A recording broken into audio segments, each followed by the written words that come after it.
चलिए 3 नंबर का जो सीरीज चल रहा था, है ना, बोर्ड एग्जाम में जो 3 नंबर के जो क्वेश्चन आएंगे और सुपर 100 3 मार्क्स का जो नंबर का सीरीज हम चला रहे हैं उसके आगे आगे बढ़ते हैं। और आगे आज हम बढ़ रहे हैं, उसमें ले रहे हैं पी ब्लॉक तत्वों का रसायन। पी ब्लॉक तत्वों का रसायन में टोटल 8 नंबर आ रहे हैं, जिसमें से 3 नंबर वाले 2 क्वेश्चन और 2 नंबर वाले 1 क्वेश्चन, इस तरह से 8 क्वेश्चन आएगा। उसी में आज का टॉपिक है क्वेश्चन नंबर 4 की हो चुका था oxo acids P block elements. P block elements, और पी ब्लॉक एलिमेंट में आपको क्या क्या पढ़ना है, 15वें ग्रुप पढ़ना है, 16वें ग्रुप पढ़ना है, 17वें ग्रुप पढ़ना है और 18वें ग्रुप पढ़ना है। ठीक है, और ये आपका अभ्यास प्रैक्टिस जो चल रहा है वही है।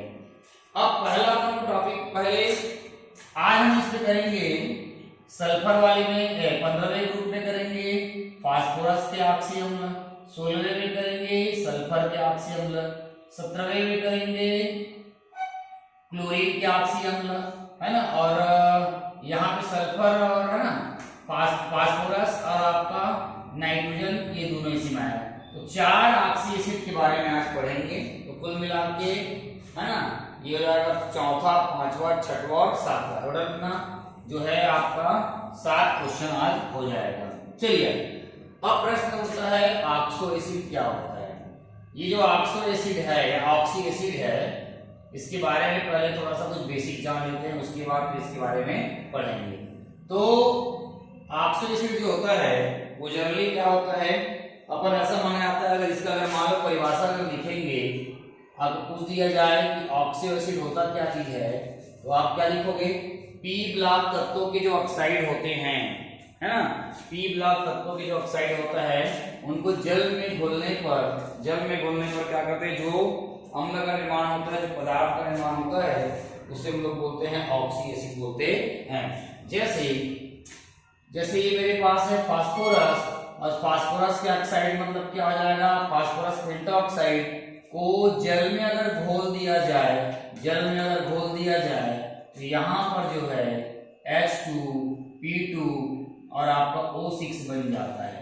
यहाँ से H2 और यहाँ से P2 और यहाँ से O6 बन जाता है।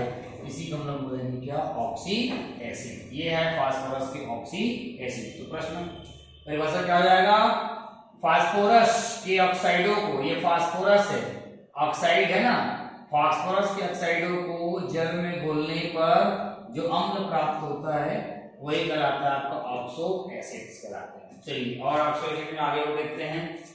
ऑक्सो एसिड में कुछ महत्वपूर्ण बातें देखते हैं जो इसको और आपको सरल बनाएगा। चलिए ऑक्सो एसिड में एक पॉइंट देखते जाते हैं। सबसे पहले ऑक्सो एसिड में जिनकी ऑक्सीडेशन स्टेट याद रखिएगा, जिसकी ऑक्सीडेशन नंबर है ना जो है वो 5 से कम होगा। 5 से क्या होगा, 5 से कम होगा तो वहां पर हम लोग अस का प्रयोग करेंगे। ठीक है, अगर ऑक्सीकरण संख्या 5 से अधिक होगा तो वहां पर इक का प्रयोग करेंगे। जैसे सल्फ्यूरस एसिड है ना, और sulphuric acid, phosphorus acid, phosphoric acid. ठीक है, इस प्रकार से जिसकी ऑक्सीकरण संख्या 5 से कम तो अस लगाएंगे, 5 से अधिक तो इक लगाएंगे, इक का प्रयोग करेंगे। एक पॉइंट ये हो गया। ठीक है, दूसरा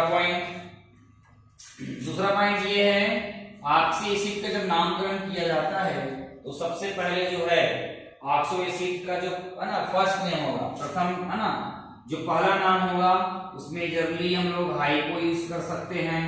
ठीक है, पायरो यूज कर सकते हैं, है ना, मेटा यूज कर सकते हैं, उसके बाद आर्थो यूज कर सकते हैं। इस प्रकार का नाम पहले यूज होगा, उसके बाद अस लगाएंगे, उसके बाद इक लगाएंगे। ऑक्सीकरण संख्या को देख के अस और इक का प्रयोग करेंगे। ठीक है, पहला हमेशा नाम हाइपो आएगा, दूसरा पायरो आएगा, तीसरा मेटा आएगा, चौथा क्या आएगा आर्थो। ये नाम पहले होगा, जैसे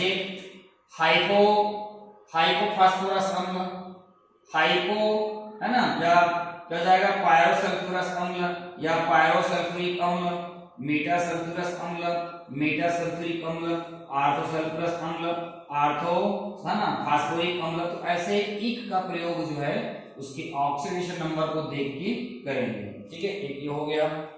उसके बाद तीसरा जो है इसमें शब्द का प्रयोग वगैरह कैसे कैसे करना है बताया। अगला पॉइंट है पायरो। पायरो शब्द का प्रयोग कब करेंगे?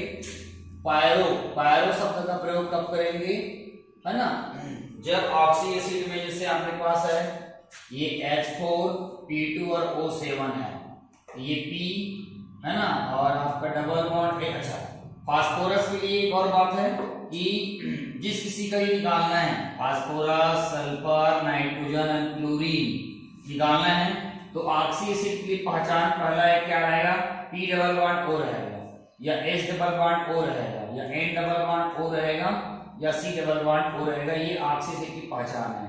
फास्फोरस का कितना होता है 5, तो 5 बॉन्ड बनाए गए, 2 बॉन्ड हो गया, 3 है ना, और 4 और ये आपका 5, 2 यहाँ पर फास्फोरस है तो 2 आ जाएगा, एक इधर आ जाएगा, डबल बॉन्ड वही, और यहाँ पर 1 2 3 4 और एक आपका 5। तो पायरो वर्ड का यूज कब करेंगे, जब ऑक्सीजन उसके पैर से जुड़ा रहेगा, ऐसे ऐसे जुड़ा रहेगा इस टाइप के भाग में, इसके लिए हम लोग पायरो यूज करेंगे।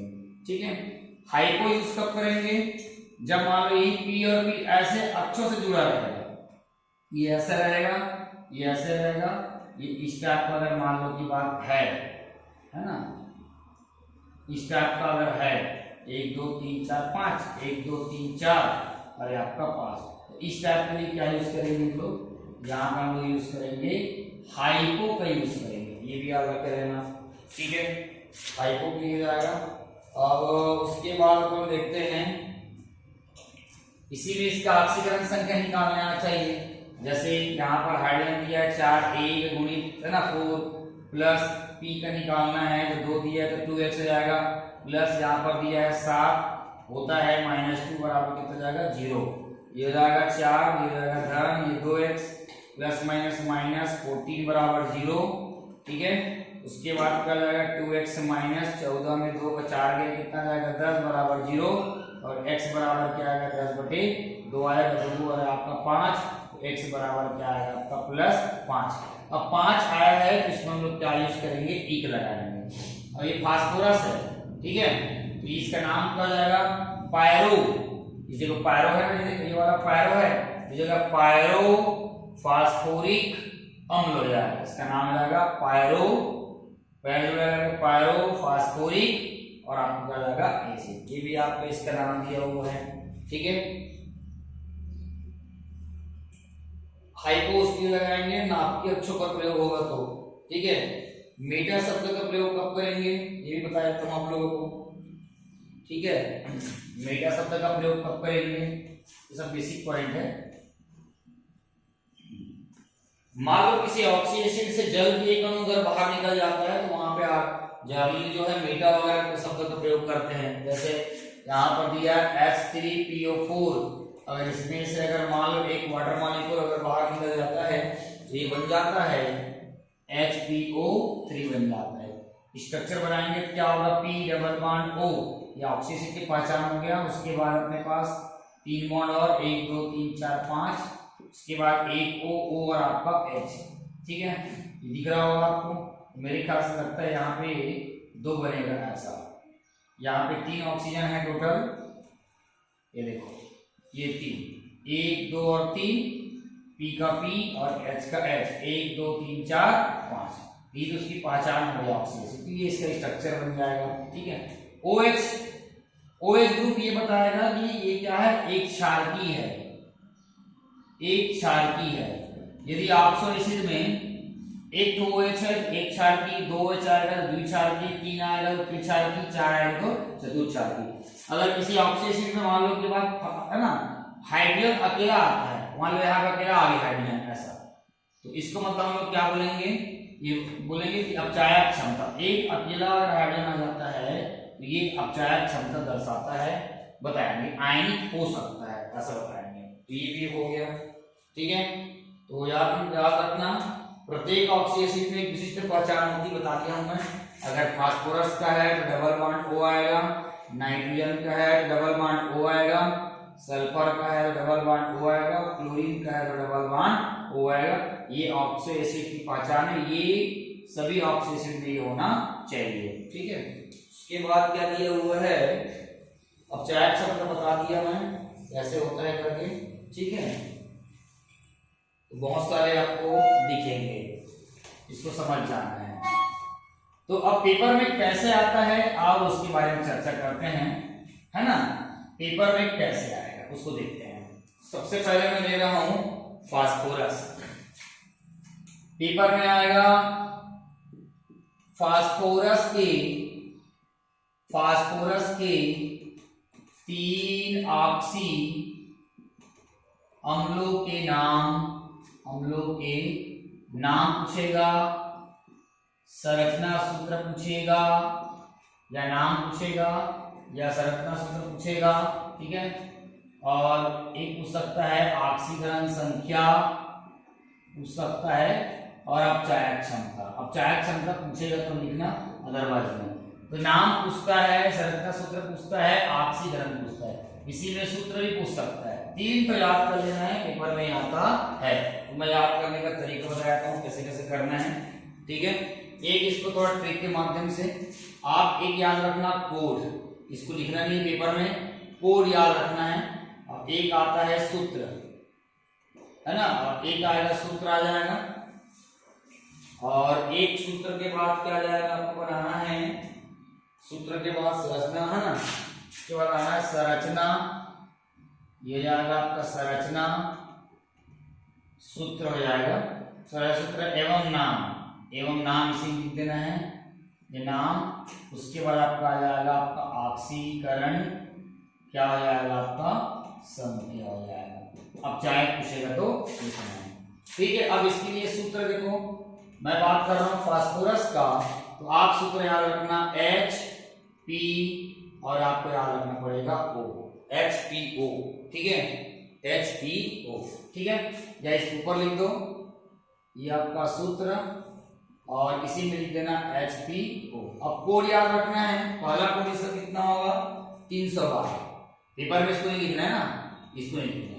312 मतलब क्या हो जाएगा H3PO, क्या जाएगा आपका 2 हो जाएगा। देखो एक ऑक्सीजन बन गया। अब इसका स्ट्रक्चर कैसे बनाना है, तो ये फास्फोरस के ऑक्सी अम्ल का क्या प्रतीक हो गया, फास्फोरस मतलब 5 बॉन्ड बनाएगा, ठीक है। अब इसको भर दो, एक H यहाँ पर है, एक H यहाँ पर है, और एक H यहाँ पर है, 3 H P हो गया, और एक O हो चुका है, और एक अपन को लगाना पड़ेगा। ये बन गया, इसका स्ट्रक्चर बन गया। अब इसी स्ट्रक्चर का ऑक्सीकरण संख्या निकाल दो, ठीक है। ये 1 × 3 हो जाएगा, प्लस x प्लस का जाएगा 2 -2 बराबर 0, ये जाएगा 3 + x और प्लस माइनस माइनस 2 दूनी कितना जाएगा 4 बराबर 0, x हो गया, 3 में 1 गया, 3 में 4 गया, 1 बराबर 0, और x बराबर क्या आएगा प्लस क्या जाएगा 1। अब ऑक्सीकरण संख्या +1 आया है, +1 आया है, मतलब इसमें अपन को क्या करना है, नाम जब इसका लिखेंगे तो हमें किसका प्रयोग करना है, अस का प्रयोग करना है। तो इसका नाम है ना, इसका नाम जो है, जल्दी इसका नाम क्या है अपन बात करेंगे, तो हाइफो फास्फोरस, फास्फो, है ना, इसका नाम हो जाएगा हाइपो, ठीक है, हाइपो फास्फोरस अम्ल।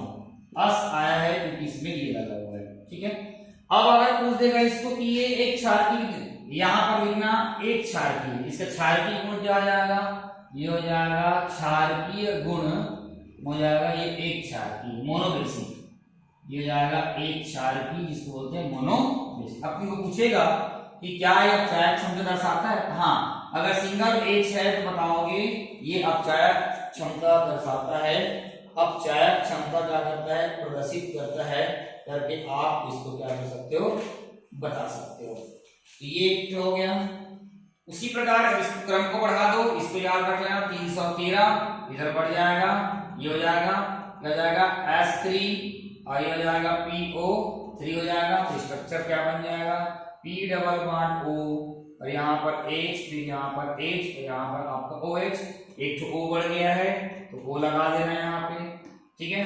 स्ट्रक्चर ये बनेगा, ऑक्सीकरण संख्या निकाल लेना इसमें, तो कितना आ जाएगा S3PO3, ये जाएगा आपका 1 × 3 + P है ना, P नहीं आएगा, X आएगा +3 - 2 बराबर 0, 3 + X ± -6 बराबर 0, X कितना हो जाएगा X - 3 बराबर 0 और X बराबर क्या आएगा +3 आएगा। तो 3 आएगा तो इसमें भी अस लगेगा, इसे भी अस लगेगा और इसका नाम है क्या हो जाएगा, इसका नाम ओनली इसको फास्फोरस अम्ल कहा जाता है, ठीक है। 2 OH है तो क्या लिखोगे यहाँ पे लिखोगे द्विक्षारकी लिखेंगे और यहाँ पर अपचायक गुण क्या करता है दर्शाता है। चलिए अब इसके बाद और देखते हैं आगे। चलिए उसके बाद जो है 313 में क्या आ जाएगा S3PO4 आ जाएगा। इसकी स्ट्रक्चर इस प्रकार से बनेगी, देख लेंगे, और इसके आश्रित संख्या कितना आएगा 5 आएगा। तो ये एक क्षारकी, द्विक्षारकी और क्या आ जाएगा आपका, यहाँ पर हम क्या करेंगे त्रिक्षारकी आ जाएगा। लेकिन अपचायक गुण है क्या इसका, नहीं, क्योंकि सिंगल हाइड्रोजन नहीं है, मतलब अपचायक गुण नहीं दर्शाया है। यहाँ पर देखो +5 आया है, तो +5 आया है, इसका नाम हो जाएगा है ना, इसका नाम हो जाएगा फास्फोरिक, इसका नाम हो जाएगा फास्फोरिक अम्ल हो जाएगा, ठीक है। फास्फोरिक अम्ल इसको क्या करेंगे अपन पढ़ेंगे, क्योंकि इसमें 5 आया है। उसी प्रकार अपना 312 13 14 के बाद क्या आ जाएगा 425 ले लेंगे। तो 425 में देखो 4 यहाँ आ जाएगा, 2 यहाँ आ जाएगा और 5 यहाँ जाएगा। स्ट्रक्चर कुछ इस टाइप का बनेगा, है ना, गिन लो, 1 2 हो जाएगा 2, है ना, 1 2 3 4 5 5 आ जाएगा, 4 है, 1 2 3 और 4 आ गया। ऑक्सीजन से निकालोगे तो कितना आएगा 3 आएगा। इसका नाम अगर बात करेंगे तो देखो पैरो से जुड़ा हुआ है, तो इसका नाम जो पैर से जुड़ा है तो क्या यूज करेंगे हम लोग पायरो, है ना, और क्या है 5 से कम है तो पायरो क्या हो जाएगा फास्फो, है ना, ये क्या हो जाएगा, ये जाएगा फास्फोरस अम्ल हो जाएगा, क्योंकि ऑक्सीकरण संख्या 5 से कम है। ये एक क्षारकी हो गया, द्विक्षारकी हो जाएगा। यहाँ पर अपन क्या लिखेंगे द्विक्षारकी लिखेंगे, ठीक है। अब अपचायक क्षमता क्या करता है दर्शाता है। तो इसी प्रकार आप बना सकते हो, है ना, इसी प्रकार बना सकते हो आप, है ना। यहाँ पर 426 का भी बना सकते हो और 427 का भी क्या कर सकते हो बना सकते हो, मैं आपको बता दूंगा, और 428 भी आप बना सकते हो। लेकिन पेपर में 3 आता है, 3 तो कर लेना। ये 4 वाले बनाओगे तो क्या हो जाएगा, इसमें 4 ही 4 रहेगा, इसमें सेम रहेगा, ये बढ़ जाएगा। उसके बाद ये 6 हो जाएगा, ये 7 हो जाएगा और ये 8 हो जाएगा। तो जहां जहां अपन क्या करेंगे भरेंगे, 426 वाला जो रहेगा वो हाइपोफॉस्फोरिक अम्ल रहेगा, चतुर्क्षारकी रहेगा, और एक जो रहेगा, है ना, एक जो रहेगा सल्फ्यूरिक, है ना, सॉरी पायरो रहेगा, आप देख लेना। तो इतना जरूरत नहीं है, 427 भी करोगे चलेगा, इतना भी करोगे चलेगा, ठीक है। ये जो बताया है आप लोगों को वो फास्फोरस की ऑक्सी अम्ल है। चलिए अब अपन बात करते हैं सल्फर का।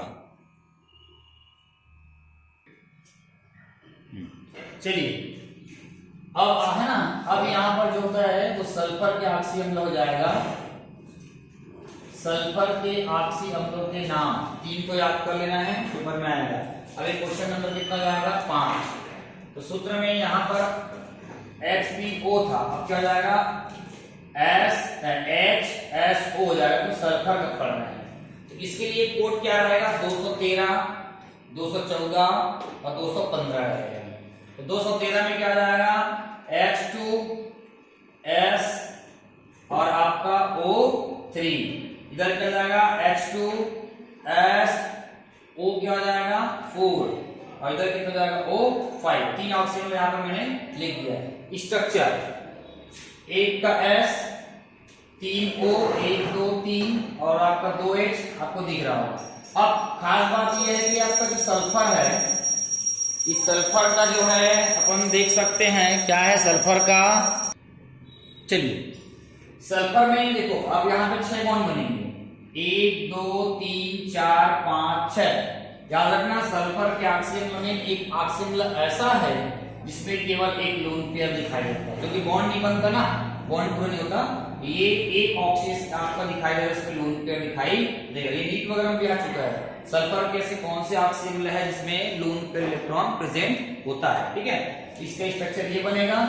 अब H2 है ना, H2SO3 में ऑक्सीजन संख्या देख लो, इसका 2, ये X, ये 3 और इसका -2, 2 हो जाएगा, ये H हो जाएगा, 3 दूनी 6 हो जाएगा, प्लस माइनस माइनस, और 6 में है ना 2 या 4, और आपको कितना आ रहा है यहाँ पे 4 आ गया। ठीक है, अब बात करेंगे ये एक क्षारकीय और क्या हो गया द्विक्षारकीय, तो यहाँ पर क्या आ जाएगा अपना द्विक्षारकीय आ जाएगा, क्या आ जाएगा द्विक्षारकीय जाएगा। अब चार गुण नहीं दर्शाता है। फिर आ गया H2SO4, इसका नाम क्या हो जाएगा, देखो 4 आ रहा है, तो इसका नाम हो जाएगा सल्फ्यूरस, क्या हो जाएगा सल्फ्यूरस, क्या हो जाएगा अम्ल हो जाएगा। क्यों हो जाएगा सल्फ्यूरस अम्ल, क्योंकि इसकी ऑक्सीजन संख्या कितनी है 4। उसी प्रकार H2SO4 आ गया, तो इसका नाम सुने हो आप लोग पहले से, इसका नाम जानते हो, इसका नाम पहले से क्या होता है सल्फ्यूरिक अम्ल होता है। ऑक्सीजन संख्या निकालें है ना, स्ट्रक्चर ऐसे बनेगा 1 2 3 4, 1 4 और 6 बॉन्ड चाहिए, 1 2 3 4 5 और 6। एक क्षारकीय है द्विक्षारकीय है, यहाँ पर क्या आएगा द्विक्षारकीय है।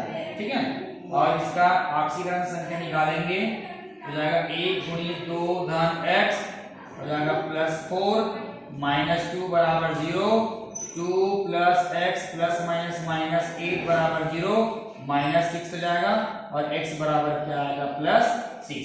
इस बंदे का नाम क्या हो गया, क्या नाम हो गया सल्फ्यूरिक, क्या हो जाएगा अम्ल हो जाएगा, क्या हो जाएगा सल्फ्यूरिक अम्ल हो जाएगा। ठीक है, और वो क्या आपका द्विक्षारकीय है। क्लियर है। अब H2SO4 के बाद आता है H2SO5 आता है। इसका स्ट्रक्चर किस प्रकार का बनता है, 1 2 3 4 5 6, और यहाँ पर 6 है नहीं टोटल बॉन्ड, और अपने पास 5 है, 1 2 3 4 5। इस प्रकार का इसको बनाओगे, ऑक्सीजन संख्या निकालोगे तो क्या आएगा उसको भी देख लेते हैं। इस पर आके यहाँ पे चेंज कर देते हैं, फिर नाम बनाएंगे, इसका जाएगा H2SO5, 1 × 2 + x + 5 - 2 बराबर 0, 2 + x ± -, 5 दूनी कितना जाएगा 10, और x माइनस कितना हो जाएगा 8 बराबर 0, और x बराबर क्या आएगा +8 आ जाएगा। तो 8 आ जाएगा, तो ये बताया था आप लोगों को अपवाद है। ठीक है, क्या है अपवाद, ये इसका नाम है परऑक्सी सल्फ्यूरिक अम्ल। देखो ये पैर से ना और एक ओ जुड़ा हुआ है, इसका इसी इसका नाम क्या पढ़ेंगे परऑक्सी, क्या पढ़ेंगे परऑक्सी, 5 से ऊपर है तो क्या हो जाएगा सल्फ्यूरिक, और क्या हो जाएगा आपका अम्ल हो जाएगा, पर सल्फ्यूरिक अम्ल हो जाएगा। 3 काफी है, एक आध और बताया था। ठीक है, चलिए उसके बाद आपका आ रहा है क्वेश्चन नंबर 6 हो जाएगा, और इसमें हम लोग लिखेंगे नाइट्रोजन, क्या लिखेंगे नाइट्रोजन के 3 ऑक्सी हम लोग के नाम शरत का सूत्र पर लिख देंगे। तो सूत्र क्या आ जाएगा HNO। ठीक है, आपको ये तीनों याद करना है। HNO2 112 कोड में, HNO3 113 कोड में, और 212 कोड में आ जाएगा ये तीनों। इसको पेपर में लिखना है भाई, पेपर में इसको लिखना है, इसको लिखना है, इसको लिखना है, ये कोड लिखना है, बता दिया पहले से। तो HNO2 का स्ट्रक्चर कैसे बनेगा, ये बनेगा, देखो H और आपका 2 जी, और आपका ये दिखाई दे रहा होगा। ध्यान रखना नाइट्रोजन जो होता है 5 बॉन्ड बनाता है, नाइट्रोजन का कितना होता है 7, 2 और कितना होता है 5। तो नाइट्रोजन जो होता है उसके वैलेंस इलेक्ट्रॉन में कितने होते हैं 5 इलेक्ट्रॉन होते हैं। हालांकि वैलेंस इलेक्ट्रॉन 5 होता है, लेकिन बॉन्ड बनाता है कितना वो 4। ठीक है, देखो 1 2 3 4 बॉन्ड बनाता है, जिसमें से एक बॉन्ड जो होता है वो कोऑर्डिनेट होता है, मतलब ये अपने लोन पेयर को 5 इलेक्ट्रॉन है इसके पास, 1 2 3, और ये आपका 4 और ये आपका 5 इलेक्ट्रॉन है इसके पास। ये दोनों इलेक्ट्रॉन को ऑक्सीजन को दे देता है और कोऑर्डिनेट बॉन्ड बनाता है। ठीक है, उपसर्जनी बॉन्ड समझ में आया। और उसके बाद 1 2 3 जो बॉन्ड रहता है वो कोवैलेंट रहता है, कोवेलेंट मतलब क्या होगा, सहसंयोजी बंध पढ़े हो ना वो होते हैं। तो याद रखना 3 कोवेलेंट और 1 कोऑर्डिनेट होता है, ठीक है। ऑक्सीकरण संख्या निकालेंगे क्या आएगा, +3 आएगा, ठीक है। क्या आएगा, +3 आएगा। तो अस लगाएंगे, अस तो नाम क्या जाएगा, नाइट्रस अम्ल, HNO2, HNO2 मतलब क्या जाएगा, नाइट्रस अम्ल हो जाएगा, ठीक है। अब ये क्षार की बात लिखने की जरूरत यहाँ पे नहीं है। उसी प्रकार देखो HNO3, इसका स्ट्रक्चर इस प्रकार का बनेगा, 3 कोऑर्डिनेट बॉन्ड है ना, 3 कोवेलेंट बॉन्ड और 1 कोऑर्डिनेट बॉन्ड हो गया, ठीक है। यहाँ पर एक तो OH आएगा, तो ये आ जाएगा आपका क्या जाएगा, यहाँ पर अपन क्या लिखेंगे, एक क्षार की मोनोबेसिक हो जाएगा, एक क्षार की ऑक्सीकरण संख्या निकालेंगे तो कितना आएगा, 5 आएगा। और 5 आएगा मतलब हमको टिक लगाना है, इसका नाम क्या हो जाएगा, नाइट्रिक अम्ल हो जाएगा, इसका नाम क्या हो गया, नाइट्रिक अम्ल हो जाएगा। उसी प्रकार से 12 में H2N2O2, ठीक है, इसका नाम हो जाएगा, इसमें हाइपो 2 एक साथ जुड़ा हुआ है इसलिए हाइपो लगा दिए हम लोग, है ना। हाइपो नाइट्रस अम्ल, ऑक्सीकरण संख्या अगर इसका निकालेंगे, है ना, इसका निकालेंगे H2N2O का, तो ऑक्सीकरण संख्या कितनी आएगी, +1 आएगी। तो हाइपो इसके लिए लगाए हैं, है ना, और नाइट्रस किसने लगाए हैं, 5 से कम है, तो हाइपो नाइट्रस अम्ल। इस तरह से ऑक्सीजन की है ना, सॉरी नाइट्रोजन के 3 ऑक्सीजन हो गए, पहले फास्फोरस का हुआ, फिर सल्फर का हुआ, अब किसका हो गया, नाइट्रोजन का। अब अगला क्वेश्चन करेंगे, 7वां नंबर का क्वेश्चन करेंगे हम लोग इसमें, क्लोरीन के ऑक्सी अम्लों के नाम, ये भी इंपॉर्टेंट है, क्लोरीन के ऑक्सी अम्लों के नाम। चलिए आगे देखते हैं। चलिए अगला है क्वेश्चन नंबर 7वां, क्लोरीन के ऑक्सी अम्लों के, क्लोरीन के 3 ऑक्सी अम्लों के नाम, संरचना सूत्र वगैरह लिखना है। तो क्लोरीन इसमें क्या आ जाएगा, यहाँ पर अभी तक क्या आया था, NSP, अब क्या आएगा, Cl आएगा, FClO आया, ठीक है। इसका कोड है 111, 112, 113 और 114, 4 कोड दिखाई दे रहे हैं। फिट कर दो, HClO, HClO2, HClO3, HClO4। आगे नाम दीजिए, पहला का नाम है ना हाइपोक्लोरस, फिर क्लोरस, हटा दो इसको, हाइपोक्लोरस, क्लोरस, उसके बाद आएगा क्लोरिक, उसके बाद आएगा परक्लोरिक, ये आपका नाम याद रखना है। इसमें ऑक्सीकरण संख्या 1 आ रहा है, इसलिए नाम क्या है, क्लोरस। इसमें ऑक्सीकरण संख्या 3 आ रहा है, इसलिए नाम क्या है, क्लोरस। इसमें कितना आ रहा है, 5, तो क्या आ रहा है, क्लोरिक। इसमें कितना आ रहा है, 7, तो क्या आ रहा है, क्लोरिक। तो हाइपोक्लोरस, क्लोरस, क्लोरिक और आपका परक्लोरिक, ये आपको याद हो गया। ऑक्सीकरण संख्या निकाल लेंगे यहाँ से, पहला वाले का ये, इस वाले में ऐसे निकालोगे 3 आएगा, इस वाले में कितना आएगा, 5 आएगा, इस वाले में कितना आएगा, 7 आएगा। अब स्ट्रक्चर की बात आती है, तो एनसीईआरटी बुक में जो स्ट्रक्चर दिया है उस स्ट्रक्चर को फॉलो करना है ना। एनसीईआरटी में जो भी दिया होगा, है ना, उसको क्या करना है, हमको फॉलो करना है, क्या करना है, फॉलो करना है, ठीक है। और इसमें ये वाला स्ट्रक्चर दिया हुआ है, ये वाला स्ट्रक्चर भी मान्य है, चाहे भी स्ट्रक्चर भी कर सकते हो, बुक वगैरह में दिया है, इसको देख लेना, बनाया नहीं, जगह का प्रॉब्लम हो रहा है करके उसको आप देख लेना, या एनसीईआरटी बुक का क्वेश्चन को देख लेना। चलिए अब ये इसका भी हो गया। अब इसी में एक दो बेसिक क्वेश्चन बताया था, उसके बाद फिर खत्म हो जाएगा, ठीक है। चलो आगे देखते हैं। चलिए इसको याद रखना, ये बड़े बड़े एग्जाम में भी काम आता है और इसमें से प्रश्न भी आता है, ठीक है। अब मैं बता रहा हूं अम्लों की शक्ति हेतु कौन सा, ये ना अपने पास 1 2 3 4 5 अम्ल दिया गया है। अब पांचों अम्लों में सबसे अधिक प्रबल अम्ल कौन है, अगर पूछेगा तो कैसे बनाओगे बता देता हूं, ठीक है। तो इसके लिए एक ट्रिक याद कर लेना, एक ट्रिक है, oxidation number is directly proportional to क्या हो जाएगा, एसिड पावर। जितनी है ना, जिस अम्ल की जितनी ज्यादा ऑक्सीकरण संख्या होगी उसकी अम्लीय शक्ति उतनी क्या होगी, अधिक होगी। ज्यादा ऑक्सीकरण संख्या, अम्लीय शक्ति ज्यादा। तो देखते हैं अब मैं यहाँ पे 5 दिया हुआ है, सभी का ऑक्सीकरण संख्या अगर निकालेंगे, इसका निकालेंगे तो कितना जाएगा, 4 दूनी 8, 8 में 2 गया 6। इसमें एस का ऑक्सीकरण संख्या कितनी आएगी, 6, 3 दूनी 6, 6 में 2 गया, कितना आया यहाँ पे 4। यहाँ पे अभी निकाले थे 4 दूनी 8, 8 में गया, कितना आया आपका 7। यहाँ पर कितना आएगा, 3 दूनी 6, 1 में 6 में गया, कितना आएगा 5। और यहाँ पर इसका निकाल के देख लेते हैं, 1 गुणी 2 धन, ठीक है, A B C D और आपका जाएगा E हो जाएगा।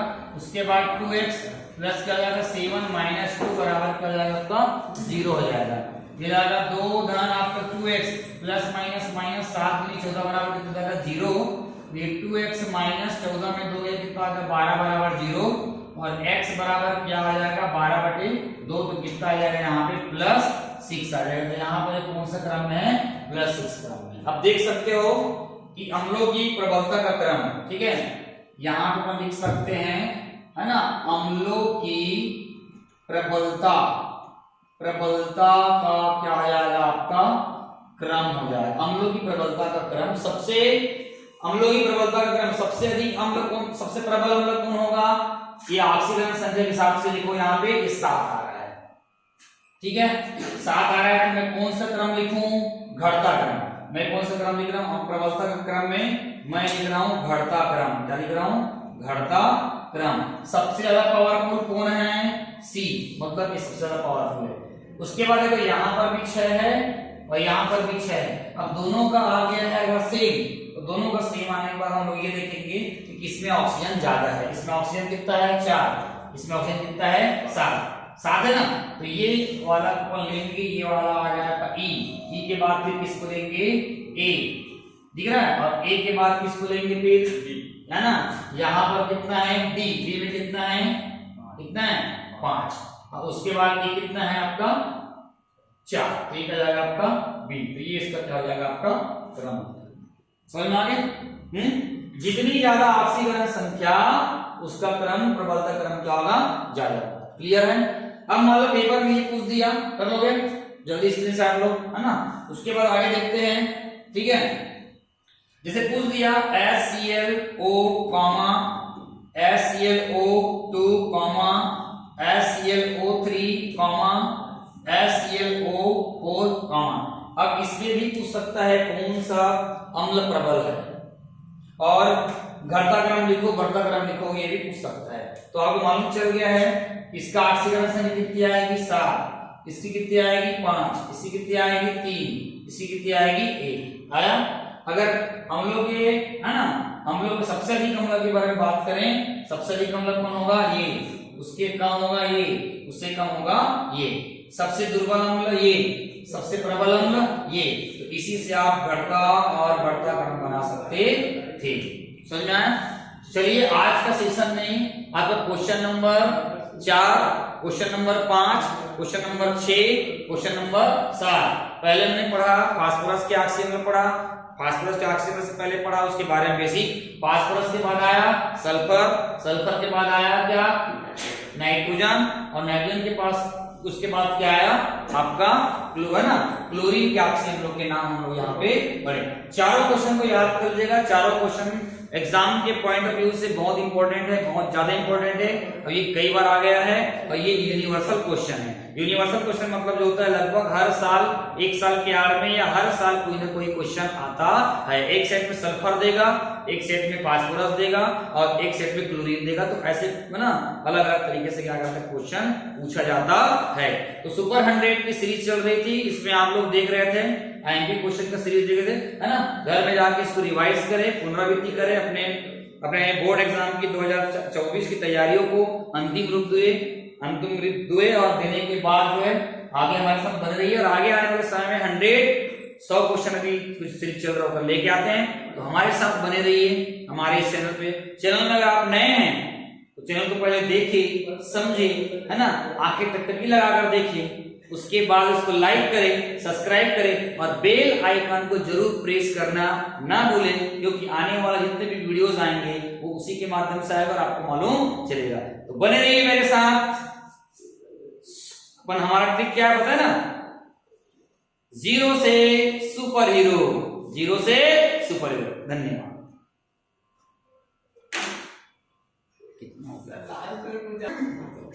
ठीक है, वीडियो को आप लोगों ने देखा उसके लिए बहुत बहुत धन्यवाद। Thank you so much, lovely so much, प्यार का धन्यवाद। ठीक है, वीडियो को वॉच किए, थैंक यू सो मच।